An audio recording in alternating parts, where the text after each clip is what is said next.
एक दिन की बात है कि जब गुरुकुल में विद्यार्थियों का सैलाब उमड़ा हुआ था, क्योंकि परीक्षा का परिणाम घोषित होने वाला था। कई छात्र अति प्रसन्न थे तो उनमें से कई छात्र मुंह लटकाकर खड़े हुए थे। उन विद्यार्थियों की प्रसन्नता और उदासी अकारण ही नहीं थी, क्योंकि जो छात्र उत्तीर्ण होते उनको अगली कक्षा में प्रवेश मिलना तय था। लेकिन अनुत्तीर्ण होने वाले छात्रों को न केवल गुरुकुल ही छोड़कर जाना पड़ता, बल्कि आचार्यों की खरी खोटी भी सुननी पड़ती। क्यों रे मूर्ख, तू फिर अनुत्तीर्ण हो गया? तुझे मैंने समय रहते समझाया था कि यदि इस बार उत्तीर्ण ना हुआ तो गुरुकुल से बाहर निकाल दिया जाएगा। एक आचार्य एक किशोर विद्यार्थी को डांट रहे थे और वो बेचारा सर झुकाए चुपचाप सुन रहा था। डरते डरते उसने गुरुकुल के प्रधान आचार्य से निवेदन किया कि आचार्य देव, मैंने तो अपनी ओर से पूर्ण प्रयास किया था, किंतु निर्बल स्मरण शक्ति के कारण मैं जो भी कुछ याद करता हूँ उसे बस थोड़ी ही देर बाद भूल जाता हूँ। कृपा मुझे एक अवसर और देने की कृपा करें। यदि तुझे कुछ स्मरण ही नहीं रहता तो कैसे उत्तीर्ण हो पाएगा, और तेरे विद्या अर्जित करने का भी क्या लाभ होगा? यदि देवता भी तुझ पर कृपा करेंगे तो तुझ जैसे जड़ बुद्धि को उत्तीर्ण नहीं करा सकते। आचार्य ने अपने इन तीव्र शब्दों के साथ वरदराज की खूब बुराई की और चिल्लाते हुए उसे गुरुकुल से बाहर निकल जाने के लिए कहा। यह देख कक्षा के सभी छात्र उस पर हंसने लगे। वह बेचारा भी अपना मुंह लटकाए बोझिल कदमों से गुरुकुल से बाहर निकल गया और अनेकों प्रश्न उसके मन में उथल पुथल मचाए हुए थे कि किस प्रकार वह अपने घर लौटेगा। यदि माता पिता पूछेंगे तो क्या उत्तर देगा, और जब लोगों को पता चलेगा कि उसे गुरुकुल से निकाल दिया गया है तब वह कैसे उन लोगों का सामना कर पाएगा। यह बातें सोच सोच कर वरदराज का हृदय बैठा जा रहा था, क्योंकि उसने अपनी ओर से तो पूर्ण भरसक प्रयास किया था और रात रात भर बैठकर पढ़ाई भी की थी, लेकिन बावजूद इसके वह कर भी क्या सकता था।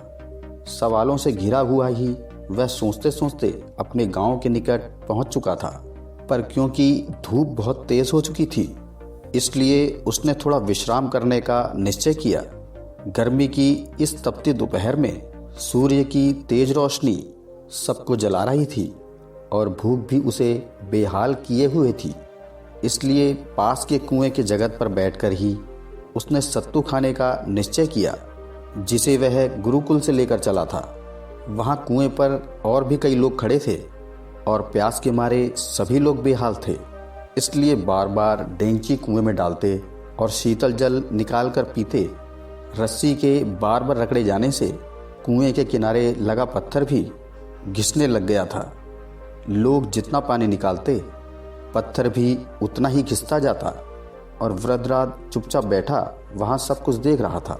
और यह देख अचानक ही उसके मन में एक विचार आया और सोचने लगा कि यदि जूट की बनी एक रस्सी से यह कठोर पत्थर घिस सकता है तो यदि मैं परिश्रम करूं तो क्या मैं सफल नहीं हो सकता? और ये सोचने लगा कि आखिर दिमाग पत्थर से ज़्यादा कठोर तो नहीं है। ये सब देखने और सोचने के बाद वरदराज के मन में आशा की ज्योति जाग उठी और वह उठ खड़ा हुआ। तुरंत ही उसने निश्चय किया कि वह वापस गुरुकुल लौट जाएगा और फिर से अध्ययन आरंभ करेगा। वह घर के बहुत ही समीप आ गया था, पर घर न जाकर वापस गुरुकुल चला गया और उसके साथी उसे देखकर आश्चर्य में पड़ गए।